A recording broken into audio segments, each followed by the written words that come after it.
Olá pessoal, dando continuidade aí ao nosso quarto módulo, essa é a última parte também desse módulo, e nessa parte a gente vai falar sobre crise e também gerenciamento de crise. Nós estamos reunidos em nome do Pai, do Filho e do Espírito Santo. Amém. Que a paz do nosso bom Deus esteja com todos nós ao longo deste módulo, né? E que a gente possa aí fazer um bom proveito disso tudo para a nossa salvação. Que o Espírito de Deus possa iluminar para que este workshop, essa série formativa, ela possa ser um canal, um instrumento da graça de Deus na tua vida. Então, o que é crise? E que bendito ser humano nunca teve uma, né? Então, a gente tem aí as crises mais simples, aquelas que fazem parte do cotidiano, as crises nos relacionamentos, aquelas crises mais internas e pessoais, de conflitos internos que nós temos. E a gente vai abordar aqui a crise num contexto de uso, abuso e dependência de drogas. Então, esse é o cenário em que nós vamos falar sobre crise. Ok? É importante que você saiba disso no começo desse vídeo, até mesmo para você não esperar aqui soluções para outras situações da vida que não vão ser tratadas aqui.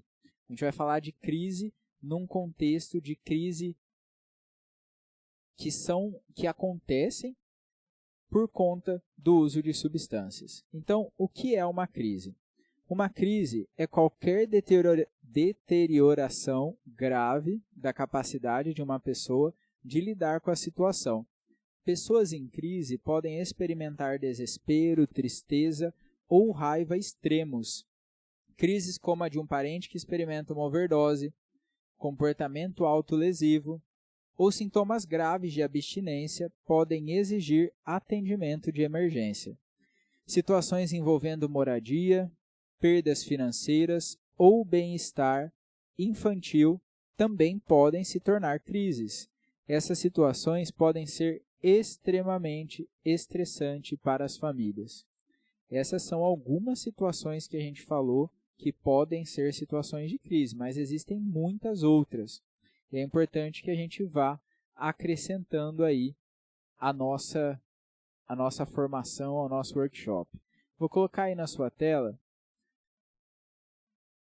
algumas possibilidades, né, que podem surgir aí no meio do tempo, no caminho, perdão. Uma pessoa com um problema de uso de substâncias pode enfrentar os seguintes tipos de crise: problemas médicos graves devido aos efeitos do uso de substância, convulsões, overdoses, problemas graves de saúde mental, como, por exemplo, comportamento de automutilação, episódios psicóticos, que são muito comuns no uso de substâncias, muito mais do que as pessoas imaginam. Então, os surtos são comuns e com praticamente todas as substâncias, maconha, cocaína, álcool, depressão grave, tentativas de suicídio, problemas legais sérios, por exemplo, mandado de prisão, acusação criminal, que também acontecem com as mais variadas substâncias. Problemas legais não acontecem somente com quem faz uso de crack, acontece com alcoolistas, acontece com quem faz uso da maconha, da cocaína. Problemas comportamentais graves, por exemplo, violência, roubo, tráfico de drogas, dirigir embriagado. Sérios problemas na vida de forma geral. Por exemplo, perda da moradia, do emprego, dos filhos, dívidas que vão surgindo e aumentando cada vez mais. Sérios problemas relacionais, violência interpessoal, ameaças de violência, de traficantes, de drogas. Essas são algumas possibilidades. Como eu digo, né, sempre, existem outras crises que você pode acrescentar aí a partir da tua experiência. E isso vai nos ajudar também. Aquelas crises podem ser vivenciadas por quem faz o uso. Agora, existem as crises que surgem também na vida dos familiares, daqueles que estão próximos. Partilho com você aí, para que você acompanhe comigo. Problemas médicos graves relacionados ao estresse, ataque cardíaco, distúrbio alimentar, problemas graves de saúde mental, depressão, ansiedade aguda, tentativas de suicídio, sérios problemas legais, preocupações de segurança relacionadas ao comportamento da pessoa com problema do uso de substâncias, ameaças de violência, propriedade roubada ou destruída, problemas financeiros, envolvimento das autoridades de bem-estar infantil. Isso foi traduzido do inglês. Aqui no Brasil, a gente falaria o conselho tutelar também da criança. Pessoal, essas são situações que acontecem realmente. A gente não está falando aqui de nada mirabolante ou muito distante da realidade. Tudo isso acontece. Essas crises, e quando elas acontecem e elas não são vistas anteriormente, não existe um plano de gerenciamento de crise, a crise se potencializa e ela vira um caos, a coisa fica pior do que é. Então, a gente precisa aprender aos poucos a gerenciar a crise, e é sobre isso que a gente vai falar agora. Embora não seja possível evitar todas as crises, porque do contrário você estaria morto, Para não ter crise, só não tem crise quem está morto. Se você está vivo, você vai ter crise. Você pode evitar viver em modo de crise. Então, não dá para evitar as crises, mas o que você pode evitar é viver no modo de crise, que é aquele modo alerta horroroso que a pessoa pode viver. Que isso é mais uma sobrevivência do que uma vida, de fato, Para diminuir a probabilidade de viver em modo de crise, você pode seguir algumas diretrizes, como, por exemplo, isso daí que eu vou colocar na tela de vocês. Lidar com pequenos problemas à medida que eles surgem. Então, os pequenos problemas que surgem, eles podem ser enfrentados e encarados, resolvidos, solucionados, remediados, na medida que eles surgem, ou eles podem ser evitados e negligenciados. Aí vai virando uma bola de neve, Então, ou enfrentamos ou acarreta na famosíssima bola de neve. Planejar com antecedência como você lidará com as crises. Você que tem um familiar que faz uso de substância, seja lá qual for a substância, vai enfrentar algumas crises. E você pode planejar com antecedência o que vai ser feito, ou você pode esperar que a água bata na bunda. Eu te garanto que esperar a água bater na bunda não é a melhor opção. Preparar-se com antecedência e ter um plano de intervenção em crise em vigor pode impedir o desenvolvimento de uma situação de crise total. Crie um plano de segurança junto com seu parente, aquele que faz o uso, quando ele estiver bem. Decida e chegue a um acordo sobre o que fazer em uma situação de crise e emergência.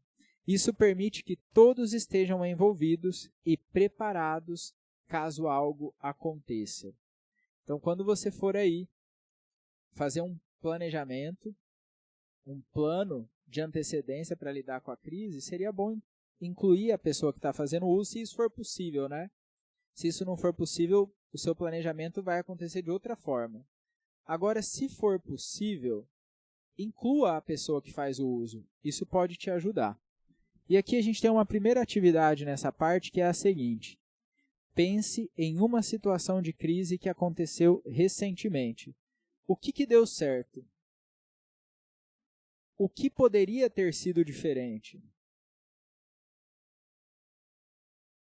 Pense em uma situação que você viveu nos últimos meses. O que funcionou? E o que poderia ser diferente?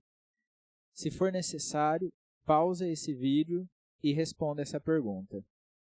E aí, a gente dá continuidade. Com uma dica para administrar a crise também, mais uma. Ao lidar com uma crise, é importante ter um plano e estar disposto a executá-lo, porque a gente não vive no mundo das ideias, Então, a gente planeja e a gente tem que ter a disposição para executar esse plano quando necessário. Por exemplo, muitas famílias têm dificuldade em ligar para o serviço de emergência para lidar com uma crise envolvendo uma situação. Então, tem alguém dentro de casa armado com uma faca e eu não ligo para a polícia.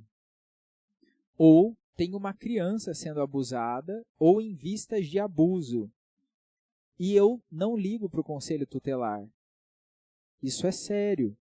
Então, conforme eu que aprendi a estabelecer limites, me comunicar eficazmente, né? A gente está na quarta parte agora.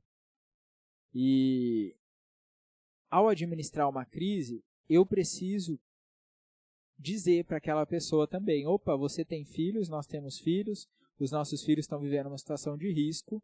Um dos limites é a segurança dos filhos. Esse limite foi cruzado, eu aciono a polícia. O limite foi cruzado, é uma situação de risco, seria bom não hesitar em ligar para a polícia. Essa é uma dica. Tenha um plano e esteja disposto a executar esse plano. E junto dessa dica, nós temos outras dicas para que você fique seguro. A primeira delas, esteja preparado. Tente identificar as crises que podem ocorrer e planeje o que você fará se uma crise acontecer. Se possível, envolva a pessoa com problema do uso de substância, bem como os provedores de tratamento no desenvolvimento de um plano. Crie uma lista de números de telefone de emergência, incluindo de médicos, tratamento, departamentos de emergência de hospitais, agências de bem-estar infantil, a polícia, prestadores de cuidados infantis e membros da família ou amigos que o apoiam. Prepare uma sacola de viagens, incluindo coisas como números de telefone, dinheiro, chaves e roupas. Mantenha a bolsa escondida, mas facilmente acessível, para que você possa levá-lo em caso de emergência. Essa última dica aqui ela pode parecer meio apocalíptica, né? Então, eu tenho que ter uma bolsa preparada para eu fugir. Olha, dependendo da fase que você se encontra, sim. Dependendo da situação que você está vivendo, sim. E isso serve para algumas pessoas. Isso não é uma dica para todo mundo. Você não precisa viver com uma bolsa de fuga dentro de casa o tempo todo. Mas num momento de crise, num momento de conflito que você atualmente possa estar vivendo, essa bolsa de fuga pode ser uma dica valiosa aí para você. A segunda dica é precaução. Tenha cuidado, se houver riscos de danos, evite qualquer ação que possa piorar a situação. Retire-se ou retire outras pessoas da situação, peça ajuda, como a polícia ou uma ambulância, se for necessário. Não julgue, argumente, provoque, patrocine, zombe ou invalide a pessoa dizendo que seus sentimentos estão errados ou não fazem sentido. Lembre-se que sua segurança é mais importante do que vencer uma discussão. Tente manter a calma, evitar sentimentos intensos de raiva ou ansiedade no momento de crise. Concentre-se em sua respiração. Perceba como que está a sua respiração. Se ela estiver muito acelerada, isso pode ser um sinal de que uma crise maior está por vir, ou pode piorar situações, atrapalhando você e proporcionando que você fique reativo. Se necessário, saia da situação até que você esteja mais emocionalmente sob controle, ou a situação esteja mais sob controle. E é importante também agir com confiança e não perder o controle. Haja e fale com confiança e assertividade. Assuma o controle da situação e do seu comportamento. Uma outra sugestão que nós fazemos é a seguinte: avalie a situação. O que isso significa? Tente levar a situação a sério, sem presumir automaticamente, ou o pior, ou começar a dramatizar, né? Uma catástrofe está acontecendo. Não, leva a sério, mas avalia os fatos. Decida o plano que melhor permitirá que você lide com a situação. Se você já tem um plano, decida se ele funcionará nessa situação. Pode ser que o seu plano não sirva. Avalie o risco para a sua própria segurança e a de outras pessoas. Lembre-se de situações anteriores, incluindo o que a pessoa que faz o uso teve no passado e o que aconteceu como resultado. Então, tiveram situações anteriores de crise. O que aconteceu? O comportamento passado costuma ser um bom indicador do comportamento atual ou futuro. A nossa história, o passado serve como aprendizagem. E respeite sua intuição sobre a seriedade da situação. Uma outra sugestão vai dizer o seguinte para nós: diminua a intensidade da situação. Você pode dar uma controlada nisso daí. Fala baixo, diminua sua respiração, pensamentos e ações, reduza distrações, valide as emoções das pessoas, deixando-as saber que não há problema em sentir como se sentem e que seus sentimentos fazem sentido. Identifique sinais de perigo. Preste atenção a qualquer sinal de aumento da violência, observe olhares, palavras, comportamentos ou outros sinais de que alguém pode estar inseguro. Tudo isso te ajuda a perceber os sinais de perigo. Pense em uma solução. Haja com rapidez, mas com consideração. Decida qual plano seria melhor usar para lidar com essa situação específica. O nosso foco aqui é sempre a solução. Então, existe um conflito, uma situação que está acontecendo, e eu posso manter os meus olhos fixos nessa situação e ficar fixado no problema, ou eu posso pensar numa solução para ele. E a solução é muito mais importante do que a dificuldade em si. Na dificuldade, na crise, procure soluções. Não procure quem está certo, quem está errado, quem é culpado, quem é feio, quem é bonito. Procure a solução e aplique os limites. Aqueles que foram estabelecidos anteriormente, lembra? Resgata eles e aplica esses limites. Permaneça firme naqueles limites que você definiu em relação às questões de segurança. E se a pessoa que faz o uso não respeitar esses limites, aplique-os fazendo o que você disse que faria, mesmo que isso signifique chamar a polícia. E a gente está quase chegando no fim dessa parte, e antes da gente finalizar, a gente vai fazer uma sugestão aí para que você possa criar um plano de crise. Esse plano de crise, ele pode te ajudar a lidar com essa situação de crise, de emergência, e para que ele te ajude, ele precisa incluir informações, estratégias e etapas concretas para lidar com situações difíceis que possam surgir. Criar um plano com antecedência, em colaboração com essa pessoa que está fazendo o uso, pode ajudar a aliviar muito o estresse em um momento em que as coisas podem estar mais tensas. Certifique-se de que seu familiar esteja ativamente envolvido e participe da discussão quando estiver bem. Então, quando você for criar esse plano, é importante que a outra pessoa esteja envolvida, participe ativamente.